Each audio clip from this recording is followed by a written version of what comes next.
ಜೈ ಶ್ರೀರಾಮ್. ನೀವು ನೋಡ್ತಾ ಇದ್ದೀರಾ ಟಿವಿ ವಿಕ್ರಮ. ನಾನು ಸೌಮ್ಯ ಸನಾತನಿ. ನಮ್ಮ ಟಿವಿ ವಿಕ್ರಮದ ಎಲ್ಲ ಕಾರ್ಯಕ್ರಮಗಳ ನೋಟಿಫಿಕೇಶನ್ ನಿಮಗೆ ಸಿಗಬೇಕಂತ ಹೇಳಿದ್ರೆ ನಮ್ಮ ಟಿವಿ ವಿಕ್ರಮ ಚಾನಲನ್ನು ಸಬ್ಸ್ಕ್ರೈಬ್ ಮಾಡಿ, ಹಾಗೆ ಬೆಲ್ ಬಟನ್ ಕ್ಲಿಕ್ ಮಾಡೋದನ್ನ ಖಂಡಿತ ಮರಿಬೇಡಿ. ಇಸ್ಲಾಂ ಅಂತ ಬಂದಾಗ ಯಾರಿಗಾದ್ರೂ ಪ್ರೊಫೆಟ್ ಮಹಮ್ಮದ್ ಅವರ ಬಗ್ಗೆ ಮಾತಾಡೋ ಧೈರ್ಯ ಇದೆಯಾ? ಮಾತಾಡಿದವರಿಗೆ ಅದನ್ನ ಅರಗಿಸ್ಕೊಳ್ಳೋಕ್ಕಾದ್ರೂ ಆಗುತ್ತಾ? ಆಮೇಲೆ ಇನ್ನು ಕ್ರಿಶ್ಚಿಯಾನಿಟಿ ಅಂತ ಬಂದಾಗ ಜೀಸಸ್ ಬಗ್ಗೆ ಏನಾದರೂ ಹೇಳಿದ್ರೆ ಉಳಿಗಾಲ ಇದೆಯಾ? ಆದರೆ ಹಿಂದೂ ಅಂತ ಬಂದಾಗ ಯಾರೇನು ಬೇಕಾದರೂ ಹೇಳಬಹುದು. ರಾಮ, ಕೃಷ್ಣ, ಶಿವ ಎಲ್ಲರ ಬಗ್ಗೆ ಎಷ್ಟು ಬೇಕಾದರೂ ಅಪಹಾಸ್ಯ ಮಾಡಬಹುದು. ಯಾಕೆ ಹೇಳಿ? ನಾವು ಜಾತ್ಯಾತೀತರಲ್ವಾ? ಮೊನ್ನೆನೇ ನೋಡಿಲ್ವೇ, ಧರ್ಮಸ್ಥಳದ ಮೇಲೆ ಬುಲ್ಡೋಸರ್ ಹತ್ತಿಸಿ ಅಂದವನಿಗೆ ಏನೂ ಶಿಕ್ಷೆ ಇಲ್ಲ. ನಮ್ಮ ಪವಿತ್ರ ಕ್ಷೇತ್ರಕ್ಕೆ ಕಲ್ಲು ಹೊಡೆಯಿರಿ ಅಂದಾಕೆ ನೆಮ್ಮದಿಯಾಗಿ ಮನೇಲಿದ್ದಾಳೆ. ಅದೇ ಗಣಪತಿ ಮೆರವಣಿಗೆ ಮೇಲೆ ಕಲ್ಲು ಹೊಡೆದವರನ್ನ ಪ್ರಶ್ನೆ ಮಾಡಿದ್ರೆ ಕೇಸ್ ಹಾಕಿ ಸರ್ಕಾರ ಜೈಲಿಗೆ ಕಳಿಸುತ್ತೆ. ಯಾರಾದ್ರೂ ಇಸ್ಲಾಂ ಬಗ್ಗೆ ಮಾತಾಡಿದ್ರೆ ಸರ್ತನ್ಸೆ ಜುದ ಅಂತ ಅವರ ತಲೆ ಕಡಿತಾರೆ. ಶಾಸಕರ ಮನೆ ಆಗಲಿ, ಪೊಲೀಸ್ ಠಾಣೆ ಆಗಲಿ ಬೆಂಕಿ ಇಡೋದೆ. ಆದರೆ ನಮ್ಮ ಹಿಂದೂ ಧರ್ಮದ ಬಗ್ಗೆ, ನಮ್ಮ ಧಾರ್ಮಿಕ ನಂಬಿಕೆ ಬಗ್ಗೆ ಯಾರು ಎಷ್ಟು ಬೇಕಾದರೂ ಮಾತಾಡಬಹುದು. ಯಾಕೆ ಹೇಳಿ? ಗೊತ್ತು ಅವರಿಗೆ, ಹಿಂದೂ ದೇವರ ಬಗ್ಗೆ ಏನು ಮಾತಾಡಿದ್ರು ಅವರು ಮೇಲೆ ಏಳೋದಿಲ್ಲ, ಕುಂಭಕರ್ಣನಂತೆ ಗಾಢ ನಿದ್ರೆಯಲ್ಲಿ ಇರ್ತಾರೆ ಅಂತ. ಇವತ್ತು ಎಂಥ ಅವಸ್ಥೆ ಆಗಿದೆ ನೋಡಿ. ಇಷ್ಟು ದಿನ ಸರ್ಕಾರ ಹಂಗೆ ಮಾಡ್ತು, ಅವನ್ಯಾರೋ ನಮ್ಮ ಧರ್ಮದ ಬಗ್ಗೆ ಅವಹೇಳನ ಮಾಡಿದ ಅಂತಿದ್ವಿ. ಆದರೆ ಈಗ ನೋಡಿದ್ರೆ ಸ್ವತಃ ದೇಶದ ಸರ್ವೋಚ್ಚ ನ್ಯಾಯಾಲಯವೇ ಹಿಂದೂಗಳನ್ನ ಹೇಗೆ ಅಪಹಾಸ್ಯ ಮಾಡಿದೆ ಅನ್ನೋದನ್ನ ನೋಡಬೇಡಿ. ಒಬ್ಳು ನೂಪುರ್ ಶರ್ಮಾ ಪರ ನಿಂತಹ ಕನ್ನಯ್ಯ ಲಾಲ್ ತಲೆ ಕತ್ತರಿಸಿದವರ ಬಗ್ಗೆ, ಇದೇ ಗಣಪತಿ ವಿಸರ್ಜನೆ ವೇಳೆ ಕಲ್ಲು ತೂರಿದವರ ಬಗ್ಗೆ ಮಾತನಾಡಿದ್ರೆ ಅವಳು ಕೋಮುವಾದಿ ಆಗ್ತಾಳೆ. ಆದರೆ ಅದೇ ಕೇರಳದಲ್ಲಿ ಚಿಕ್ಕ ಹುಡುಗನೊಬ್ಬ ಹಿಂದೂಗಳ ಬಾಯಿಗೆ ಅಕ್ಕಿ ಕಾಳು ಹಾಕಬೇಕು ಅಂತ ಘೋಷಣೆ ಕೂಗೋದು, ಕಾಫೀರರ ತಲೆ ಕತ್ತರಿಸಬೇಕು ಅನ್ನೋರು ಶಾಂತಿ ಪ್ರಿಯರು. ಯಾಕೆ ಇಷ್ಟು ಮಾತಾಡಿದೆ ಅಂದರೆ ಒಂದು ವಿಷಯ ಇವತ್ತು ಮತ್ತೆ ಸಿಕ್ಕಾಪಟ್ಟೆ ಹರ್ಟ್ ಮಾಡಿದೆ. ಪ್ರತಿ ಹಿಂದುವಿನ ಧಾರ್ಮಿಕ ಭಾವನೆಗೆ ಧಕ್ಕೆ ಆಗುವಂಥ ವಿಷಯ ಇದು. ಅದು ಕೂಡ ನಾವು ತುಂಬು ಗೌರವ ಕೊಡುವಂಥ ಸರ್ವೋಚ್ಚ ನ್ಯಾಯಾಲಯದಿಂದಲೇ ಆಗಿದೆ ಅನ್ನೋದು ಇನ್ನೂ ಬೇಜಾರಾಗುತ್ತೆ. ನೋಡಿ, ಈ ದೇಶದಲ್ಲಿ ನ್ಯಾಯಾಂಗ ವ್ಯವಸ್ಥೆಯ ಮೇಲೆ ಇನ್ನೂ ಗೌರವ ಇದೆ ಅಂದರೆ ಧೈರ್ಯವಾಗಿ ಹೇಳ್ತೀನಿ, ಅದು ಹಿಂದೂಗಳಿಂದ ಮಾತ್ರ. ಅವರು ಯಾವತ್ತೂ ಈ ದೇಶದ ಕಾನೂನು ಸಂವಿಧಾನಕ್ಕೆ ಗೌರವ ಕೊಟ್ಟವರಲ್ಲ. ಅವರಿಗೆ ಈ ದೇಶದ ಕಾನೂನು ಹಾಗೂ ಸಂವಿಧಾನ ನ್ಯಾಯಾಂಗಕ್ಕಿಂತಲೂ ಅವರ ಶರೀಯವೇ ದೊಡ್ಡದು. ಆದರೆ ಇವತ್ತು ಇದೇ ಸುಪ್ರೀಂ ಕೋರ್ಟ್ ಹಿಂದೂಗಳನ್ನು ಒಂಥರಹ ಟೇಕನ್ ಫಾರ್ ಗ್ರಾಂಟೆಡ್ ಅನ್ನೋ ಹಾಗೆ ನೋಡ್ತಾ ಇದೆ. ಸುಪ್ರೀಂ ಕೋರ್ಟ್ನ ಚೀಫ್ ಜಸ್ಟಿಸ್ ಗವಾಯಿ ಅವರ ತಂದೆ ರಿಪಬ್ಲಿಕ್ ಪಾರ್ಟಿ ಆಫ್ ಇಂಡಿಯಾ ಪಕ್ಷವನ್ನು ನಡೆಸ್ತಾ ಇದ್ದಾರೆ. ಇದು UPA ಮೈತ್ರಿಕೂಟದ ಒಂದು ಭಾಗ ಕೂಡ ಹೌದು. ಅವ್ರು ಹೇಳ್ತಾರೆ, ಡಾಕ್ಟರ್ BR ಅಂಬೇಡ್ಕರ್ ಬುದ್ಧಿಸಮ್ನ ಫಾಲೋ ಮಾಡ್ತಿದ್ರು ಅಂತ.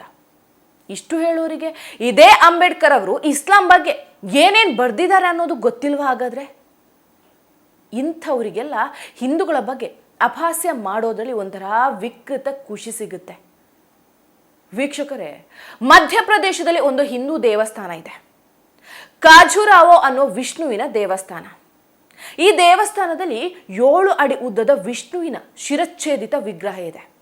ಅಂದರೆ ವಿಷ್ಣುವಿನ ವಿಗ್ರಹದ ತಲೆ ಕತ್ತರಿಸಲಾಗಿದೆ. ಅದನ್ನ ಪುನರ್ ಪ್ರತಿಷ್ಠಾಪನೆಗೆ ಅಂತ ಹಿಂದೂಗಳು ಅರ್ಜಿ ಹಾಕಿದ್ರು. ಸುಪ್ರೀಂ ಕೋರ್ಟ್ ವಿಚಾರಣೆ ನಡೆಸ್ತಾ ಇತ್ತು. ಮೊಘಲರ ಆಕ್ರಮಣದ ಸಮಯದಲ್ಲಿ ಈ ವಿಗ್ರಹ ಹೀಗಾಗಿತ್ತು, ಅದಾದ್ಮೇಲೆ ಅದನ್ನ ಹಾಗೆ ಬಿಟ್ಟಿದ್ರು. ಈಗ ಮತ್ತೆ ಭಕ್ತರ ಪೂಜಾ ಹಕ್ಕನ್ನು ಉಳಿಸೋದಕ್ಕೆ, ಹಾಗೆ ದೇವಾಲಯದ ಪಾವಿತ್ರ್ಯತೆ ಕಾಪಾಡಲಿಕ್ಕೆ ನ್ಯಾಯಾಲಯ ಇದರಲ್ಲಿ ಹಸ್ತಕ್ಷೇಪ ಮಾಡಿ ಆದೇಶ ನೀಡಬೇಕು ಅಂತ ಕೋರಿದ್ರು. ಇದಕ್ಕೆ ಜಸ್ಟಿಸ್ BR ಗವಾಯಿ ಅವರ ಉತ್ತರ ಹೇಗಿತ್ತು ಅಂತ ಒಮ್ಮೆ ಕೇಳಿ. ಅವ್ರು ಹೇಳ್ತಾರೆ, ನೀವು ಹೋಗಿ ನಿಮ್ಮ ದೇವರನ್ನೇ ಏನಾದರೂ ಮಾಡಿ ಅಂತ ಬೇಡ್ಕೊಳ್ಳಿ. ನೀವೇ ಹೇಳ್ತಿದ್ರಲ್ವಾ ವಿಷ್ಣುವಿನ ಪರಮಭಕ್ತ ಅಂತ, ಮತ್ತೆ ಈಗಲೇ ಹೋಗಿ ನಿಮ್ಮ ವಿಷ್ಣುವನ್ನ ಕೇಳ್ಕೊಳ್ಳಿ. ಇದು ಪುರಾತತ್ವ ಇಲಾಖೆಗೆ ಸಂಬಂಧಿಸಿದಂಥ ಜಾಗ, ಇದಕ್ಕೆ ಅವರೇ ಪರ್ಮಿಷನ್ ಕೊಡಬೇಕು ಅಂತ ನೆಗ್ಲೆಕ್ಟ್ ಆಗಿ ಹೇಳ್ತಾರೆ. ನೋಡಿದ್ರ, ಇವರು ಹೇಳೋ ಪ್ರಕಾರ ಆ ವಿಗ್ರಹಕ್ಕೆ ನಾವು ಹೇಳಬೇಕು ಏನಾದರೂ ಮಾಡಿ ಅಂತ. ಆಶ್ಚರ್ಯ ಏನು ಗೊತ್ತಾ? ಇಂಥ ಮಾತುಗಳನ್ನು ವಿಗ್ರಹಾರಾಧನೆಯನ್ನು ನಂಬದಂಥ ಮುಸ್ಲಿಮರು ಹೇಳ್ತಾ ಇದ್ರು. ಆದರೆ ಈಗ ಸುಪ್ರೀಂ ಕೋರ್ಟ್ನ ಚೀಫ್ ಜಸ್ಟಿಸ್ ಹೇಳ್ತಾ ಇದ್ದಾರೆ. ಇವರ ಮಾನಸಿಕತೆ ಏನು ಹಾಗಾದ್ರೆ? ಇವರಿಗೆಲ್ಲ ಸನಾತನ ಧರ್ಮದ ಬಗ್ಗೆ ಎಷ್ಟು ದ್ವೇಷ ಇದೆ ನೋಡಿ. ಸರಿ, ನಾವು ವಿಷ್ಣುವಿನ ಬಳಿಯೇ ಕೇಳಬೇಕು ಅಂದರೆ ಈ ಪೀಠ ಇರೋದು ಯಾಕೆ? ಅಲ್ಲಿ ಅವರು ಕೂತಿರೋದು ಯಾಕೆ? ಖಂಡಿತ ವಿಷ್ಣುವಿನಲ್ಲಿಯೇ ನಾವೀಗ ಕೇಳ್ಕೋತೀವಿ. ನಮ್ಮ ನ್ಯಾಯಾಧೀಶರ ಬುದ್ಧಿಗೆ ಮಂಕು ಕವ್ದಿದೆ. ಭಗವಾನ್ ವಿಷ್ಣು, ನೀವೇ ನಮಗೆ ಈಗ ನ್ಯಾಯ ಕೊಡಿ ಅಂತ ಕೇಳಬೇಕು. ನೋಡಿ, ಇದು ಪುರಾತತ್ವ ಇಲಾಖೆಯ ಅಡಿಯಲ್ಲಿ ಬರುತ್ತೆ. ASI ಇದಕ್ಕೆ ಪರ್ಮಿಷನ್ ಕೊಡಬೇಕು ಅಂತ ಒಂದು ಮಾತಲ್ಲಿ ಹೇಳಿಬಿಟ್ಟಿದ್ರೆ ಮುಗ್ದೇ ಹೋಗಿರೋದು. ವಿಷ್ಣುವನ್ನೇ ಬೇಡಿಕೊ ಅನ್ನೋ ಮಾತೆಲ್ಲ ಬೇಕಿತ್ತ ಇವರಿಗೆ? ಇದೇ ಒಬ್ಬ ಮುಸ್ಲಿಂ ನ್ಯಾಯಕ್ಕಾಗಿ ಹೋದಾಗ ನಿನ್ನ ಅಲ್ಲಾಹುವನ್ನೇ ಕೇಳೋ ಅನ್ನೋ ಧೈರ್ಯ ಇದೇ ಇವರಿಗೆ? ಖಂಡಿತ ಆ ಧೈರ್ಯ ಮಾಡಲ್ಲ. ಇದೆಲ್ಲ ಏನಿದ್ರು ಹಿಂದೂಗಳ ಮೇಲೆ, ಹಿಂದೂ ದೇವರ ಮೇಲೆ ಅಷ್ಟೇ. ಇದನ್ನೇ ನಾನು ಪದೇ ಪದೇ ಹೇಳೋದು. ಈ ದೇಶದಲ್ಲಿ ಅಲ್ಪಸಂಖ್ಯಾತರಿಗೆ ಧಾರ್ಮಿಕ ಭಾವನೆ ಇರುತ್ತೆ, ಧಕ್ಕೆ ಆಗತ್ತೆ. ಆದರೆ ಹಿಂದೂಗಳ ಬಗ್ಗೆ ಎಷ್ಟೇ ಮಾತಾಡಿದ್ರು ಕೂಡ, ಎಷ್ಟೇ ಅಪಹಾಸ್ಯ ಮಾಡಿದ್ರು ಕೂಡ ಏನೂ ಆಗೋದಿಲ್ಲ. ನಾವುಗಳು ಇರೋದು ಕೂಡ ಹಾಗೆ ಅಲ್ವಾ?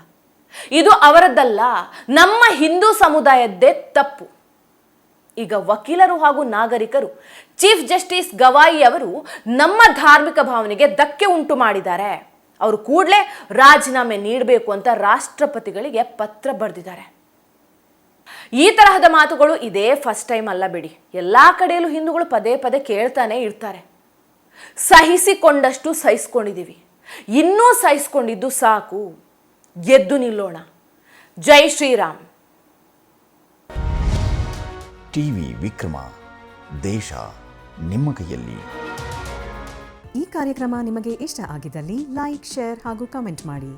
ಟಿವಿ ವಿಕ್ರಮದ ಕಾರ್ಯಕ್ರಮಗಳನ್ನು ನಿರಂತರವಾಗಿ ವೀಕ್ಷಿಸಲು ಸಬ್ಸ್ಕ್ರೈಬ್ ಮಾಡಿ, ಬೆಲ್ ಐಕನ್ ಒತ್ತಿ.